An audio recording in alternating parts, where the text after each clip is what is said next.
All right, let's not play no games. I need full-on participation. I need you to get down in the comments and work with me. Who should not make this Team USA team? I'm going to give you my roster that I would keep. Let me know if you agree or not. Look, I'm not going to dance around this when it comes to who does and doesn't belong on Team USA. We need to have some real conversations about performance versus reputation. What makes this debate so intense is the confidence behind certain roster decisions, because they challenge how Team USA has traditionally built its lineups. This goes beyond casual fan takes. There's a serious discussion emerging about whether past achievements should outweigh what players are doing right now, and the conclusion might surprise a lot of people. Obviously, the GOAT, Caitlin Clark, should be the starting point guard for Team USA. Duh. The best thing that ever did it. Caitlin Clark starting at point guard. Jackie Young should be starting at shooting guard. That is what I believe it should be. That should be the starting backcourt right there. We move on to the wing position. I got Kalia Copper starting at the 3. Check out the starting 5 because it represents a major shift in thinking. Clark running point, Young at the 2, Copper at the 3, Hamby at the 4, and Boston anchoring the center position. Notice what's missing here. The traditional Team USA approach of loading the lineup with long-tenured veterans who've been through multiple Olympic cycles. This group prioritizes current performance first, on-court chemistry second, and the program's long-term vision third. And this goes deeper than simply rearranging names. Historically, Team USA has valued stability. Players who faced Olympic pressure together, understand the system, and earned their roles through years of international competition. That philosophy is exactly how Chelsea Gray secured her spot on the Paris Olympic roster. But when Clark delivered what may have been the most explosive rookie season in league history and was still left off, it ignited backlash. Critics pointed to Clark's league-leading assist numbers and elite three-point shooting, especially compared to Gray, who was still working her way back from injury. Beckers makes the team. I have Kelsey Plum coming off the bench. Obviously, Kelsey Plum should make this team. I think the backcourt is set between Caitlin Clark, Jackie Young, Paige Beckers, and Kelsey Plum. You got all you need at the guard spot. You really you really don't need no more guards after that, for real. You need wings and bigs. You don't really need no more guards after those 4. You should be set. For guards handling the entire backcourt rotation.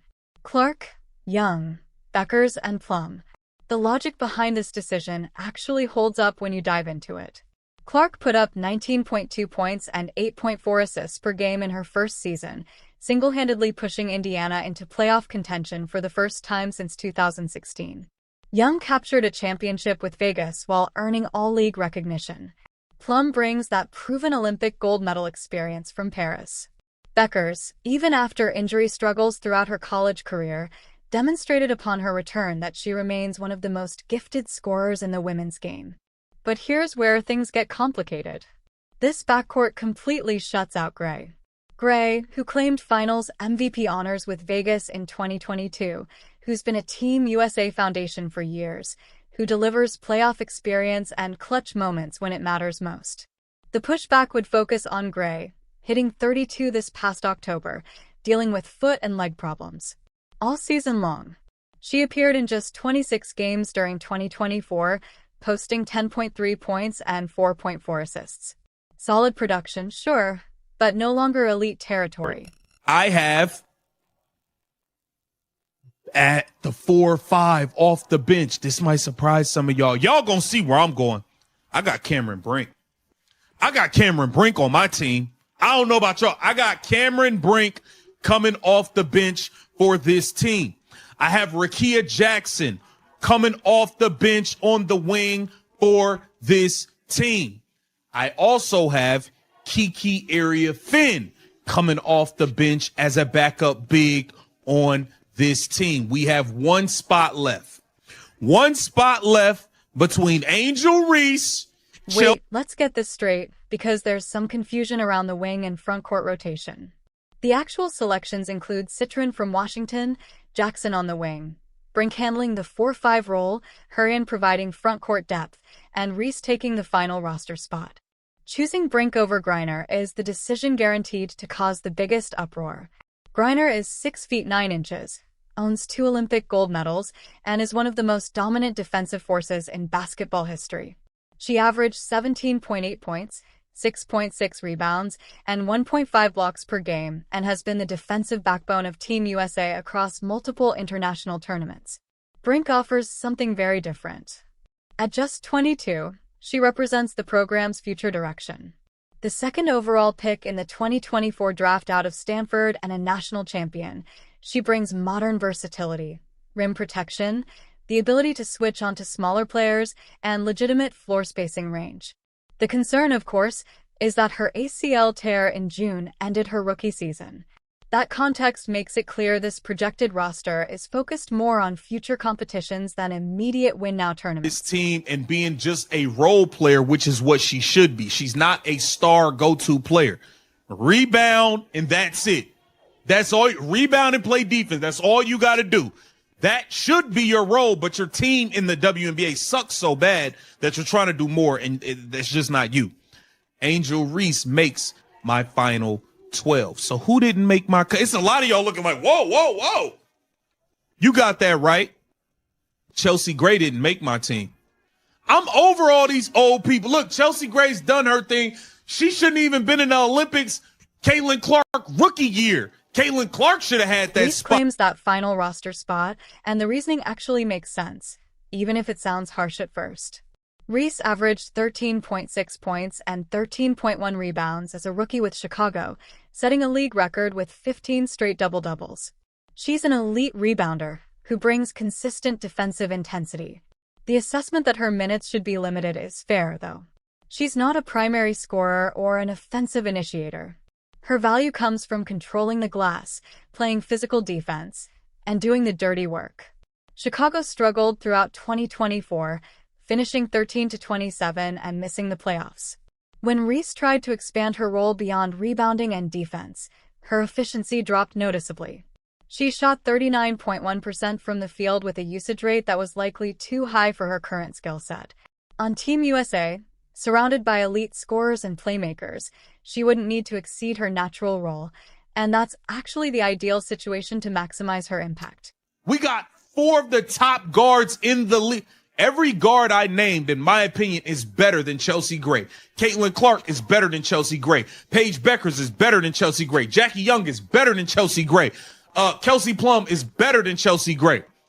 We don't need Chelsea Gray on this team. No disrespect. You did your thing. You've had your fair share of Olympic runs. It's time for the new generation. Time for us to move on. Brittany Griner did not make this team. Brittany Griner, now you can always use that 6'9" size. I thought about Now let's talk about the cuts and why this philosophical shift matters so much. Gray, Griner, and Burton didn't make this projected roster, with the explanation being a generational transition, moving away from veterans and toward building around emerging stars. That's what makes this approach so controversial. Team USA typically doesn't operate this way. Historically, they value institutional memory.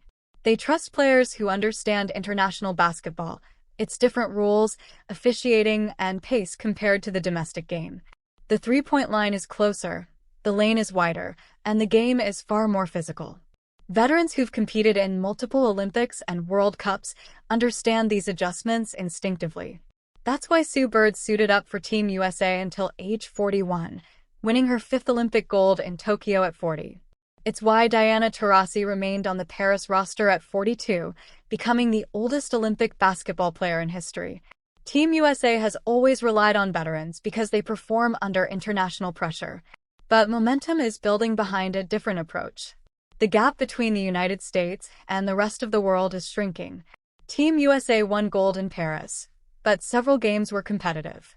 Australia applied pressure. France held leads. The days of routine blowout victories are over. Maybe that reality demands prioritizing athleticism, speed, and players who are dominating league play right now, not those who dominated years ago. We got Hamby, we got Angel Reese, we got we got Kiki, we got some bigs, we got some size, we good. And Veronica Burton didn't make this team. No, love Veronica Burton. Love her as a player, but this team is already stacked with guards. So Veronica Burton did not make the cut for my final roster. So I'm going to read you the final roster again. Caitlin, let's walk through this complete 12-player roster one final time and examine what this construction actually achieves. Clark, Young, Copper, Hamby, Boston, Beckers, Plum, Citron, Brink, Reese, Jackson, and Heedman.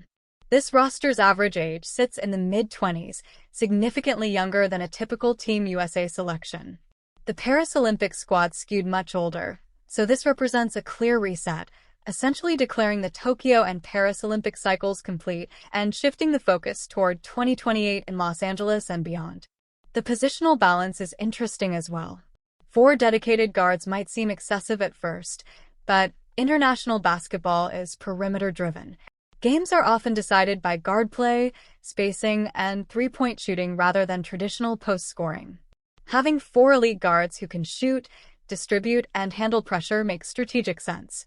The frontcourt becomes more experimental. Hamby, Boston, Brink, Reese, and Heedman provide size, versatility, and defensive flexibility without relying on back-to-the-basket offense. This is a roster built to play fast, stretch the floor, and lean on athleticism instead of grinding possessions in the paint. It's modern basketball aligned with how the global game has evolved. That is who should be on this Team USA team. Get down in the comments. Let me know what you think. Who's on your team?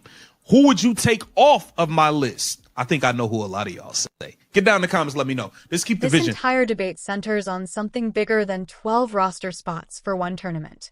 It's about Team USA basketball's future identity and whether leadership is willing to make difficult choices between legacy and current production. Chelsea Gray represents this tension perfectly. She's a champion, a finals MVP, and an Olympic gold medalist who earned her respect through years of elite performance. But in 2024, she wasn't a top 5 guard anymore, possibly not even top 10. Injuries and age have impacted her game.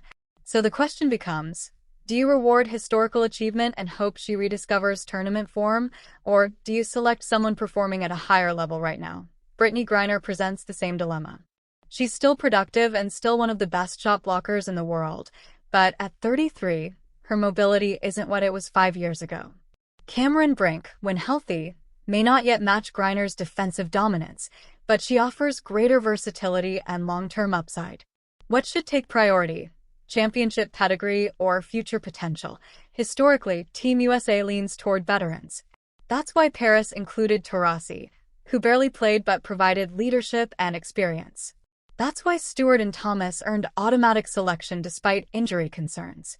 The organization values continuity and trust, but the Caitlin Clark decision changed everything. Leaving the most popular player in women's basketball off the Olympic roster sparked massive backlash. Fever Games averaged over 1 million viewers during 2024, with some broadcasts reaching 2.3 million on ABC. Meanwhile, Olympic women's basketball didn't significantly outperform WNBA games featuring Clark. The optics were rough. It looked like Team USA punished Clark for being a rookie despite her clearly being one of the 12 best players in the country. That decision forces a reckoning. If performance matters, if current ability matters, and if fan interest and star power matter, then defaulting to veterans becomes harder to justify. Tough conversations become unavoidable. At some point, legends have to be told their era is ending. What's happening on the court right now has to outweigh achievements from 3 or 5 years ago. That's uncomfortable territory. Sports organizations hate these moments because controversy and hurt feelings follow. Running it back with the same core feels safer. But safe doesn't always mean better. With the 2028 Olympics in Los Angeles approaching, the pressure will be immense. The roster that maximizes Team USA's chances may not be the one that honors past contributions. It will prioritize shooting, speed, versatility, and players entering their prime. That looks a lot like a team built around Clark running the offense, surrounded by athletes and shooters, with Boston anchoring the paint, Beckers providing scoring punch, and Reese dominating the glass. This isn't about disrespecting veterans. It's about acknowledging evolution. The global gap is shrinking. Australia, France, Spain, Canada, Belgium, and China are all improving. Sustained dominance requires the best possible roster on the floor, not the most decorated one. And so here's the real question. Is it time for Team USA to fully transition toward the next generation, or does experience and championship pedigree still outweigh current production? Should Clark be handed the keys now, or continue earning her spot behind established stars? Build the roster yourself. Who stays, who gets cut, and why? Drop your thoughts below. This conversation just started heating.